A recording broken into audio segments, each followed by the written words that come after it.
Unlock the full potential of your MacBook Pro by transforming it into the ultimate portable entertainment hub for YouTube TV.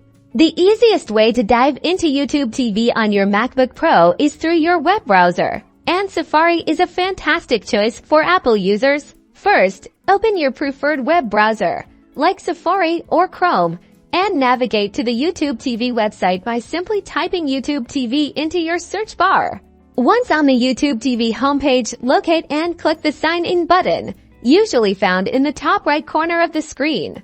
Enter your Google account credentials associated with your YouTube TV subscription to log in securely. And just like that, you're ready to stream live TV, your favorite shows, and movies directly from your browser, giving you full control with standard playback options. While there isn't a dedicated YouTube TV desktop app for macOS, you can still enhance your experience by using the YouTube app, which does offer some YouTube TV content access if you're subscribed.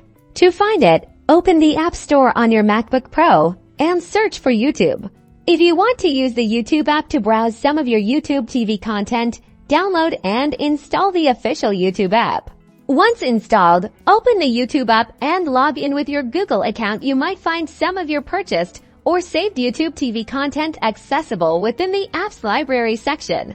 Whether you choose the simplicity of browser-based viewing or leverage the YouTube app for content access, watching YouTube TV on your MacBook Pro offers unparalleled flexibility, letting you enjoy your entertainment anywhere, anytime.